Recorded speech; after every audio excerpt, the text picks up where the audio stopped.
जय हिंद जय भारत। देखिए आप लोग मेरे साथ जुड़े हैं, इसके लिए बहुत बहुत धन्यवाद आप सबका। बोर्ड की परीक्षा की दृष्टि से बहुत सारे मैटर्स, बहुत सारे ज्ञान आपको हम बता रहे हैं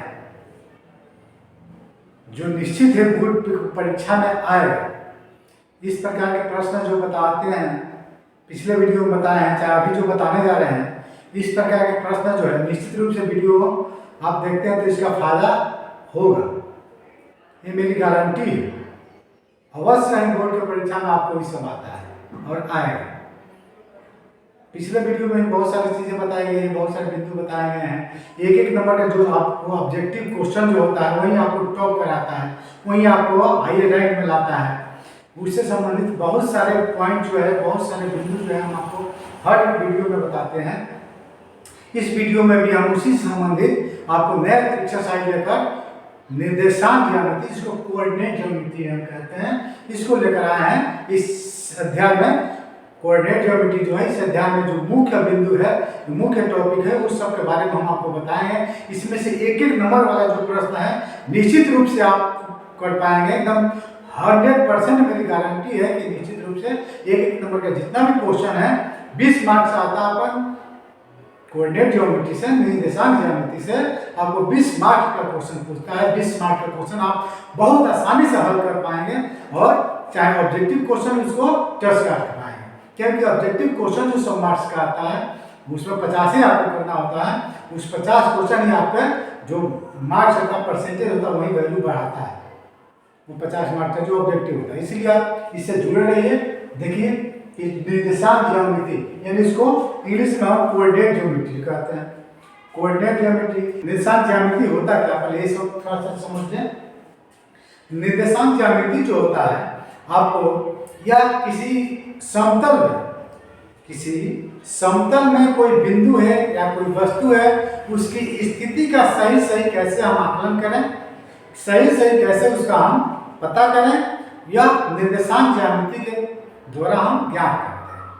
इसमें होता क्या है कि समतल को हम दो रेखाओं, एक क्षैतिज रेखा और दूसरा ऊर्ध्वाधर रेखा, दो रेखाओं से हम क्या करते हैं, क्षैतिज जो समतल होता है उसको दो रेखाओं से हम बांट लेते हैं 4 भागों में। एक क्षैतिज रेखा, दूसरा ऊर्ध्वाधर रेखा। क्षैतिज रेखा को हम एक्स अक्ष कहते हैं।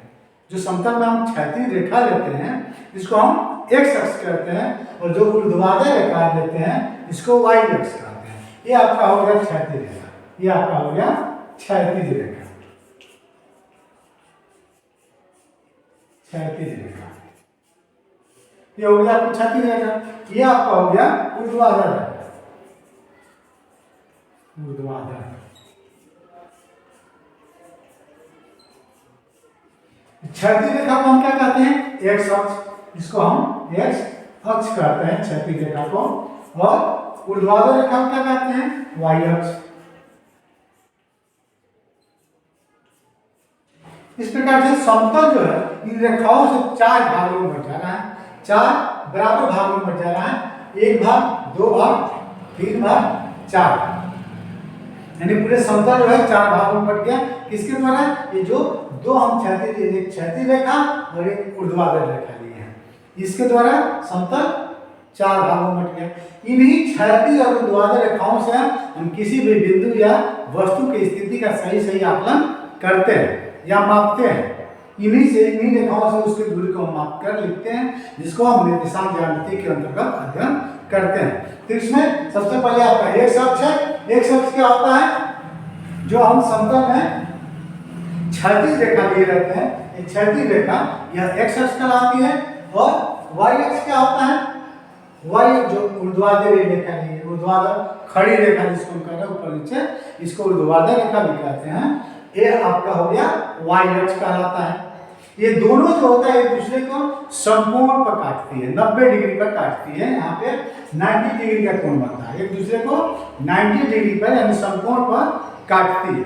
ठीक, तो दोनों जहाँ कटता है इसको हम मूल बिंदु कहते हैं। आपका है मूल बिंदु, ओरिजिन, इसको ओरिजिन कहते हैं। ओरिजिन आपका क्या होता है, जो दोनों रेखाएं क्षैतिज रेखा और ऊर्ध्वाधर रेखा के कटान बिंदु को हम क्या कहते हैं, ओरिजिन। यह आपका ओरिजिन ओ से लिखा गया है, इसको ओरिजिन कहते हैं, ओरिजिन यानी मूल बिंदु, इसको कहते हैं मूल बिंदु,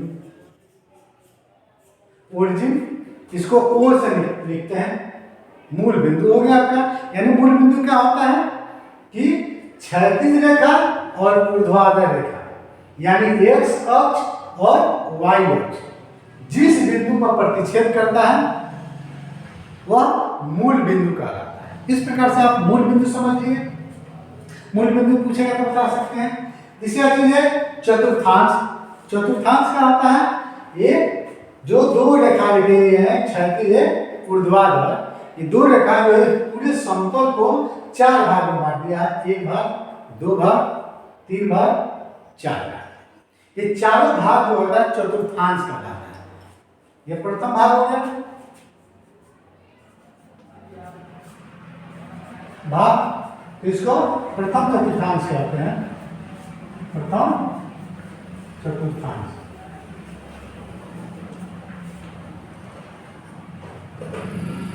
हो गया प्रथम चतुर्थांश। ये द्वितीय, इस तरह से एंटी क्लॉकवाइज घड़ी की जिस तरह सुई घूमती है उसके उल्टा दिशा में यह घूमता है, ठीक। तो यह हो गया द्वितीय चतुर्थांश, तृतीय चतुर्थांश,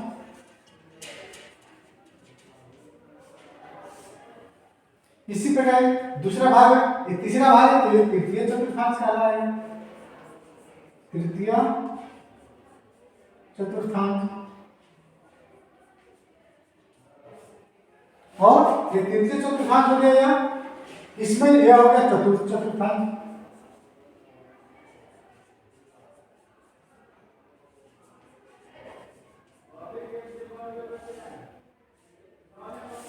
इस प्रकार से आप चार चतुर्थांश पढ़ लिए। प्रथम चतुर्थांश, यह द्वितीय चतुर्थांश, तृतीय चतुर्थांश, चतुर्थ चतुर्थांश। प्रथम चतुर्थांश क्या है? एक क्षेत्र है, या यहां से यहां तक के बीच के क्षेत्र जो होगा प्रथम चतुर्थांश कहलाएगा। यह जो क्षेत्र है, यह जो क्षेत्र है ये द्वितीय चतुर्थांश कहलाएगा। यह जो क्षेत्र है इसके बीच का यह तृतीय चतुर्थांश कहलाएगा। यह जो क्षेत्र है यह चतुर्थ चतुर्थांश कहलाएगा। इस प्रकार आप चारों चतुर्थांश के बारे में जान गए, ठीक। इसमें एक चीज और होता है ना, जो क्षैतिज रेखा लिए हैं और ऊर्ध्वाधर रेखा लिए हैं, यह जो होता है एक रेखा को निरूपित करता है। रेखा क्या होती है? इसमें संख्या रेखा को निरूपित करता है। तो जहां दोनों पड़ता है वहां पे जीरो होता है, और जीरो के हम पढ़े संख्या रेखा के बारे में, संख्या रेखा के बारे में पढ़े हैं कि जीरो के जो दाहिने तरफ की जो संख्याएं होती है यह धनात्मक होती है। जीरो के दाहिने तरफ की संख्याएं धनात्मक होती है, जबकि जीरो के बाएं तरफ की संख्या जो होती है ऋणात्मक होती है। तो यह शून्य है, शून्य के दाएं तरफ की ये संख्या लिया गया है 1 2 3 4 5 6 7, यह धनात्मक होगी, पॉजिटिव होगी। और जीरो की ये बाएं तरफ जो संख्या ली गई है इक्वल दूरी पे, समान दूरी पे, या समान दूरी पे हम दूरी लेते हैं तो -1 -2 -3 -4 ये नेगेटिव होगा, क्योंकि ये बाएं तरफ की दूरी जो मापी जाती है यह नेगेटिव होता है, और दाहिने तरफ जो दूरी मापी जाती है वो पॉजिटिव होता है। इसी प्रकार आप पढ़े हैं सी लेवल में, तो जो सी लेवल होता है उसके ऊपर का जो दूरी होता है पॉजिटिव होता है। ये मूल बिंदु है, मूल बिंदु से ऊपर जो दूरी मापेंगे लिखेंगे वो पॉजिटिव होगा, धनात्मक होगा, +1 2 3 4 5 6। वही मूल बिंदु से अगर नीचे जो दूरी लिखते हैं -1 -2 -3 -4 -5 -6, इस प्रकार से जो होगा वो ऋणात्मक होगा। यानी मूल बिंदु से दाहिने तरफ की दूरी जो लिखेंगे मापेंगे वो धनात्मक होगा, बाएं तरफ की जो दूरी मापेंगे चाहे लिखेंगे वो ऋणात्मक होगा, ऊपर की जो दूरी मापेंगे वह धनात्मक होगा, और नीचे की जो दूरी लिखेंगे मापेंगे वह ऋणात्मक होगा। इस प्रकार से उसके दूरी को हम दिखा सकते हैं। आइए इसके बाद अब क्या है, एक्स अक्ष का समीकरण। एक्स अक्ष का समीकरण क्या होता है? जैसे कि आप एक्स अक्ष क्या है? एक सरल रेखा है, देख रहे हैं एक्स अक्ष क्या है? सरल रेखा, सीधी रेखा है। कोई भी रेखा होता है उसका एक समीकरण होता है, कोई भी रेखा होता है उसका एक समीकरण होता है। यह सीधी रेखा, सीधी रेखा का एक रैखिक समीकरण होगा, उस समीकरण क्या होगा, यानी एक्स अक्ष का समीकरण क्या होगा? एक्स अक्ष का समीकरण क्या होगा? ये एक्स अक्ष का समीकरण y बराबर 0। याद रखिए कि x अक्ष का समीकरण क्या होगा, y बराबर 0। देखिए उल्टा होता है, x अक्ष का समीकरण जब पूछेगा तो y बराबर 0 होगा। इसी प्रकार y अक्ष का समीकरण क्या होगा, x बराबर 0। जब x अक्ष का समीकरण पूछ रहा है तो y बराबर 0 होगा, और जब y अक्ष का समीकरण पूछ रहा है तो x बराबर 0 होगा। क्योंकि x अक्ष भी एक रेखा है और y अक्ष भी रेखा है, तो x अक्ष का समीकरण क्या होगा, y बराबर 0। उसी प्रकार y अक्ष एक रेखा है, इसका समीकरण क्या होगा, x बराबर 0। यानी इसका मतलब ये भी होता है, इसका मतलब ये भी समझ लीजिए कि अगर कहीं ये x अक्ष हम खींचे इस तरह से, यह x अक्ष हो गया, मान लीजिए यहाँ एक डैश x है, तो इस पे कहीं भी बिंदु कोई भी लेते हैं, कहीं कोई भी बिंदु लेते हैं, यहाँ कोई भी अगर बिंदु हम लेते हैं तो वहां पे y का मान कितना होगा, 0 होगा, 0 होगा। x अक्ष पर कोई भी अगर बिंदु ले रहे हैं तो उसमें y नियामक y का मान जो होता है 0 हमेशा होगा। कहीं भी अगर मान लीजिए इस बिंदु का निर्देशांक लिख रहे हैं तो यहाँ पे अगर 3 तो यहाँ पे y का मान 0 होगा। यानी x अक्ष पे y का मान हमेशा 0 होता है, 0 होता है। इस बात को बखूबी आप याद रखेंगे बोर्ड के परीक्षा के लिए कि अगर कहीं भी x अक्ष पर कोई नियामक है, कोई बिंदु का नियामक दिया हुआ है, निर्देशांक दिया हुआ है, तो उसमें y नियामक जो होगा, y निर्देशांक जो होगा हमेशा 0 होगा। दूसरा कहने का मतलब कि y अक्ष का समीकरण x बराबर 0, इसका मतलब यह हो गया कि y अक्ष जो है इस पे अगर कोई बिंदु हो तो उसमें x का मान हमेशा 0 आएगा। x का निर्देशांक जो होगा हमेशा 0 होगा y अक्ष पे। x अक्ष पे y का मान 0 होगा, y का निर्देशांक 0 होगा, और y अक्ष पे x का निर्देशांक यानी x का मान 0 होगा। इस प्रकार से आप x अक्ष y अक्ष के बारे में समझ लिए। x अक्ष का समीकरण y बराबर 0, यानी x अक्ष पर y का मान हमेशा 0 होगा, 0 होगा। दूसरा है y अक्ष का समीकरण यानी x बराबर 0, इसका मतलब यह हो गया कि y अक्ष पर x का वैल्यू, x का मान जो हमेशा 0 होगा। ठीक, नेक्स्ट आप अगला पॉइंट देखते हैं, मूल बिंदु का निर्देशांक। आप भी जानते हैं कि मूल बिंदु का निर्देशांक बहुत पहले से आप पढ़ते आ रहे हैं, फिजिक्स में भी ये सब बताया जाता है, समझाया जाता है कि मूल बिंदु का जो निर्देशांक होता है यह 0 होता है, 0 0, यानी x नियामक भी 0 होता है, y नियामक भी 0।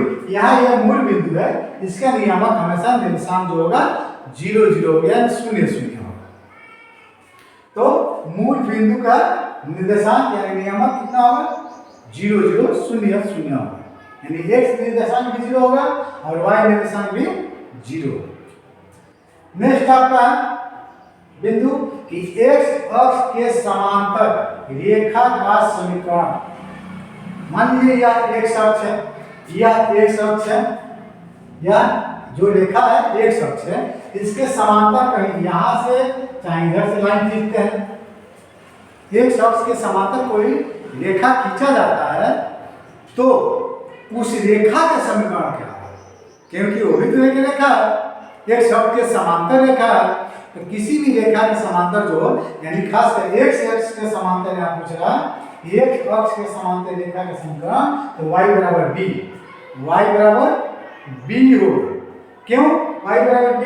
b क्या चीज है, यहाँ कोई भी अंक, b क्या है, कोई भी अंक हो सकता है, वास्तविक संख्या हो सकती है। b क्या होगा, कोई भी वास्तविक संख्या हो सकता है, यानी y बराबर b।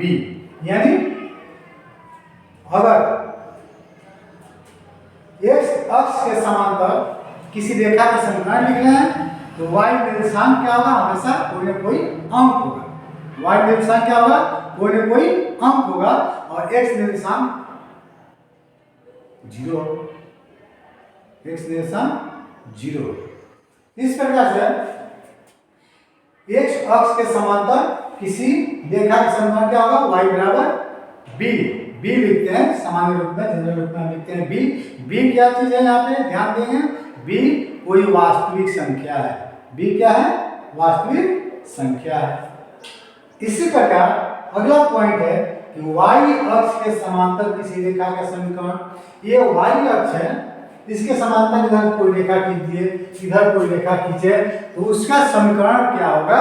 तो x बराबर के, यहाँ भी ये क्या है? कोई वास्तविक संख्या है। ये क्या है? वास्तविक संख्या। जैसे यहाँ पे x अक्ष का समीकरण y बराबर 0 था, उसी तरह x अक्ष के समांतर रेखा के समीकरण y बराबर कोई अंक हो जाएगा, वास्तविक संख्या हो जाएगी, यहाँ b लिखा है।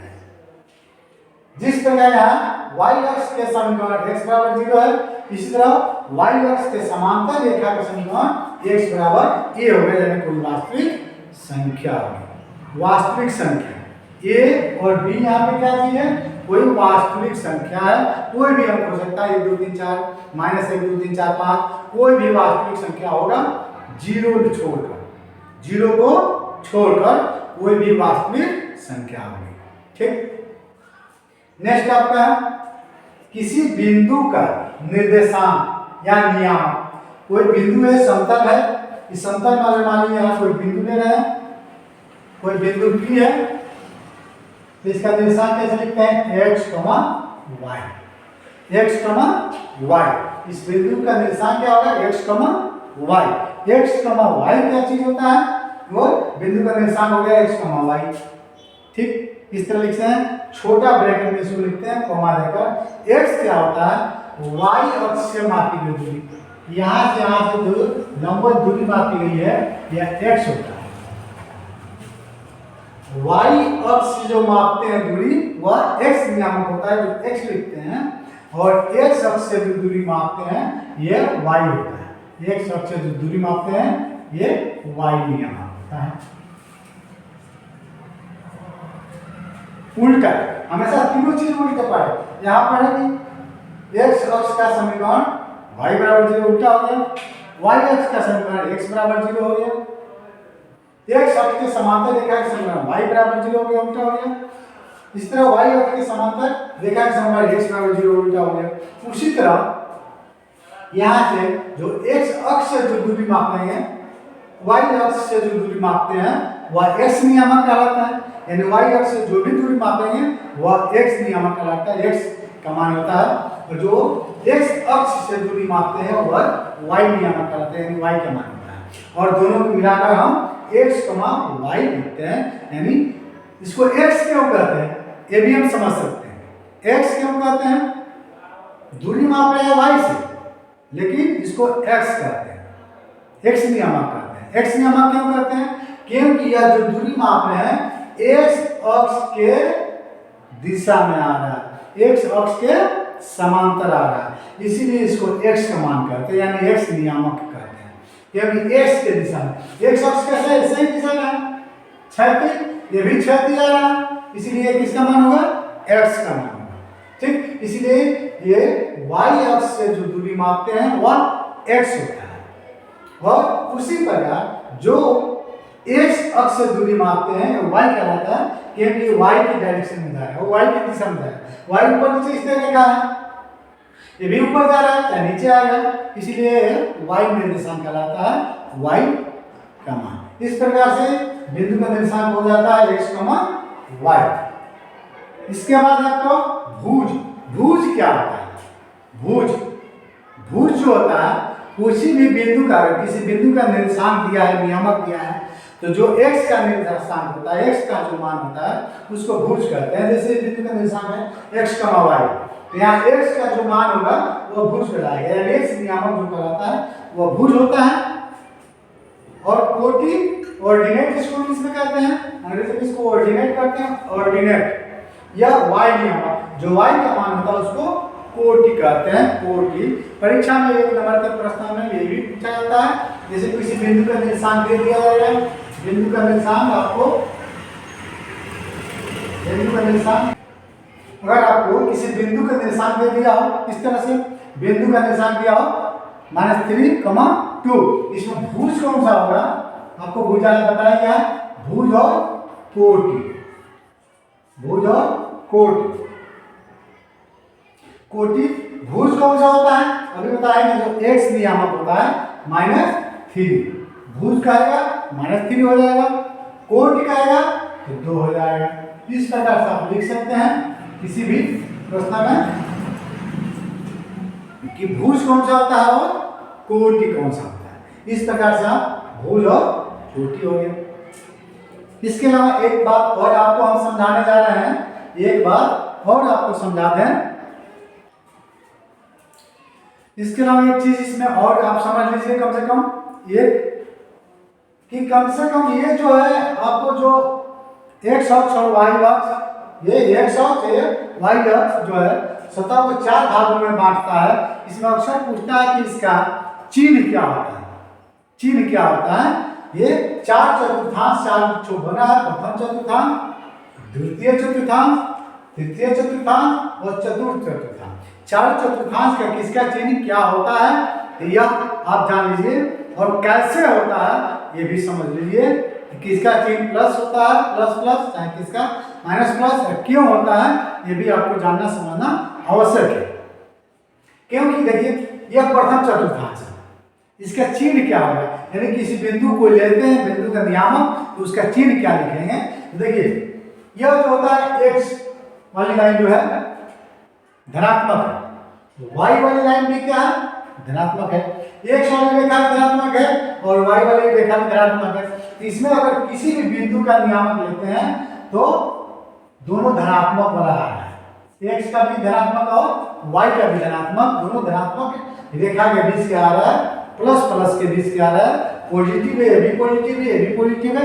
इसलिए दोनों का चिन्ह क्या होगा, प्लस प्लस होगा। क्योंकि पहले x का मान लिखते हैं तब y का लिखते हैं, x वाला भी पॉजिटिव है और y वाला भी पॉजिटिव है, इसलिए दोनों का वैल्यू हो गया प्लस प्लस, दोनों का चिन्ह हो गया प्लस प्लस। दूसरा निशान क्या देखते हैं, दूसरे चतुर्थांश का, इसका चिन्ह क्या होगा, देखिए x नियामक जो x वाली रेखा है यह माइनस में, तो किसी बिंदु का निशान जब लिखते हैं तो पहले हम x का वैल्यू लिखते हैं, x का मान लिखते हैं। तो x वाली जो रेखा है यह माइनस में, इसीलिए इसका चिन्ह हो गया माइनस। और y वाली जो रेखा है यह प्लस, यानी माइनस और प्लस के बीच में है, इसीलिए इसका चिन्ह हो गया माइनस कॉमा प्लस, यानी द्वितीय चतुर्थांश का चिन्ह हो गया माइनस प्लस। इसी प्रकार तृतीय चतुर्थांश का चिन्ह अगर देखते हैं तो x का मान हमेशा माइनस में होगा, क्योंकि माइनस वाला रेखा है तो x का मान भी माइनस होगा।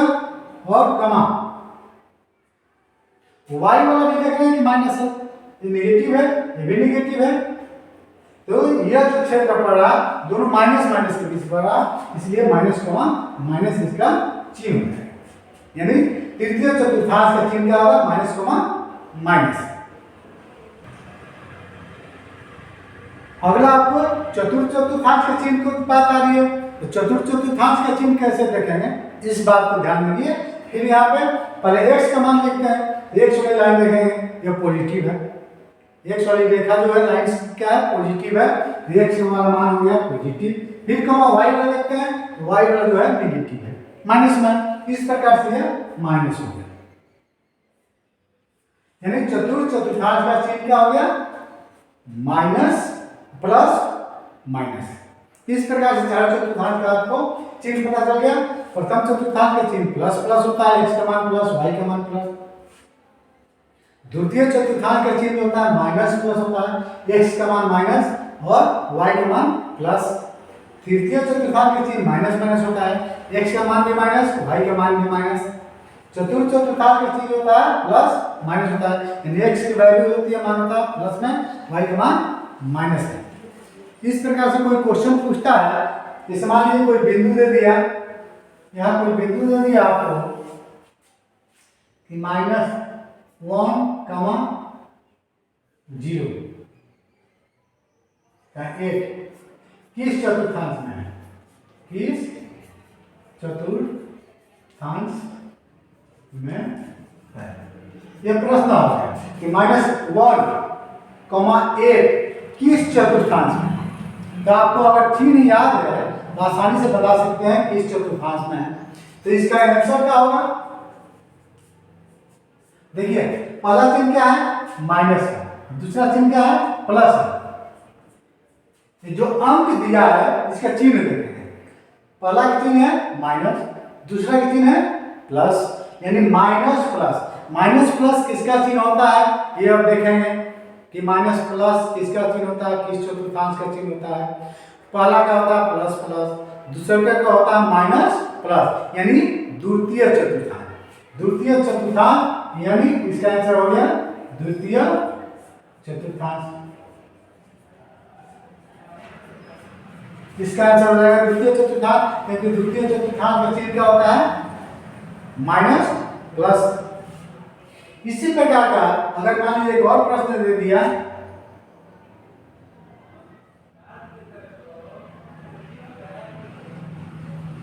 -2, 0।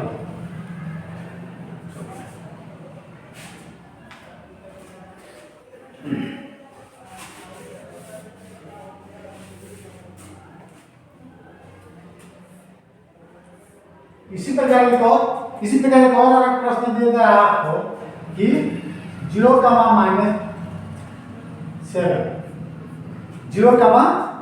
-7, यह अगला प्रश्न होगा तो 0, -7 कहाँ स्थित है? कहाँ स्थित है प्रश्न हो गया। आपका प्रश्न हो गया 0, -7 कहाँ स्थित है, यानी किस चतुर्थांश में। आप चतुर्थांश भी लिख सकता है, कहाँ की जगह पे किस चतुर्थांश को भी लिख सकता है। आप इस पे बिंदु जो दिया जाता है उस पर ध्यान देंगे। अब बिंदु पर अगर ध्यान देते हैं, चिन्ह का ध्यान देते हैं, पहला चिन्ह प्लस है, दूसरा चिन्ह माइनस है। प्लस माइनस का अगर ध्यान दिलवाते हैं तो प्लस माइनस किसका होता है चतुर्थ चतुर्थांश का होता है। तो अगर आप इसको लिख दिए चतुर्थ चतुर्थांश तो आपका आंसर गलत हो जाएगा। अगर इसका चिन्ह देखकर कि पहला 0 है, 0 का चिन्ह प्लस होता है, 0 में कोई चिन्ह नहीं होता है, ठीक ना, प्लस नहीं होता है। इस बात पे ध्यान दीजिएगा, गलत बोल रहा है कि 0 का कोई चिन्ह नहीं होता है, ना प्लस में होता है ना माइनस में होता है। इसको प्लस सोचकर हम चतुर्थ चतुर्थांश नहीं लिखेंगे, ये गलत हो जाएगा। 0 का कोई चिन्ह नहीं होता, 0 मतलब x का मान 0 है। किसका मान? x का मान 0 है। तो यहाँ आप दिमाग दौड़ाएंगे कि x का मान कहाँ 0 होता है, x का मान कहाँ 0 होता है, यानी x का मान कहाँ 0 होता है। तो अब दिमाग दौड़ाएंगे तो x का मान जो होता है y अक्ष पर 0 होता है। कहाँ पर 0 होता है? y अक्ष है। तो ये x का मान 0 y अक्ष पर होता है, यानी यह बिंदु कहाँ पे है? y अक्ष पर। तो इसका आंसर क्या हो जाएगा? y अक्ष। इसका आंसर क्या हो जाएगा? y अक्ष। दोनों में अंतर हो गया, देख लीजिए। तो इस प्रकार ध्यान दीजिएगा कि जो बिंदु का निशान दिया हो उसमें कोई भी वैल्यू, कोई भी मान, x वाला वैल्यू चाहे y वाला वैल्यू, x निर्देशांक चाहे y निर्देशांक, उसमें से अगर कोई भी एक 0 हो रहा है यानी 0 हो रहा है, 0 हो चाहे 0 दिया हो, जैसे इसमें दिया है, तो वह किसी निर्देशांक में यानी किसी चतुर्थांश में नहीं होगा। न प्रथम में होगा, ना द्वितीय में होगा, ना तृतीय में होगा, ना चतुर्थ चतुर्थांश में होगा, किसी चतुर्थांश पे नहीं होगा। कब? जब किसी x का वैल्यू चाहे y का वैल्यू 0 दिया। बाकी वो होगा कहाँ? तो देखेंगे पहले कि x का वैल्यू 0 दिया है कि y की वैल्यू 0 दिया। अगर x की वैल्यू 0 दिया रहेगा तो y अक्ष पे होगा, अगर y की वैल्यू 0 दिया रहेगा तो x अक्ष पे होगा। इस प्रकार से आप बहुत सारे बिंदु, जितने भी बिंदु थे इसको हम समझा दिए। आगे भी इसमें बहुत सारे प्रश्न हैं, दूरी सूत्र है और बहुत सारे इसमें और भी कुल सूत्र है, विभाजन सूत्र है, क्षेत्रफल से संबंधित सूत्र है, संरेखीय बिंदु से संबंधित सूत्र है। ये सब सारे सूत्र आपको नेक्स्ट वीडियो में बताया जाएगा, इस पर प्रश्न बताया जाएगा, समझाया जाएगा। मेरे साथ बने रहिए। आपको इस पर प्रश्न, इस पर आधारित प्रश्न दे रहे हैं, जो कमेंट बॉक्स में आप कमेंट करके बताइएगा। यह जैसे दे दिया -2, 0 किस चतुर्थांश में है, किस चतुर्थांश में स्थित है। आपका प्रश्न हो गया -2, 0 किस चतुर्थांश में। आप कमेंट बॉक्स में इसका आंसर देंगे। हम देखते हैं आप लोग कितने लोग समझ चुके हैं, कितने अच्छे से समझ गए आप और कितने व्यक्ति समझ गए हैं, ताकि हम आपको आगे फिर दूसरे नेक्स्ट वीडियो में आपको इसका आंसर बताएंगे और अगला टॉपिक बताएंगे। धन्यवाद मेरे साथ बने रहने के लिए। आप मेरे वीडियो पे बने रहिए और बेल आइकन दबाकर उसको लाइक कीजिए।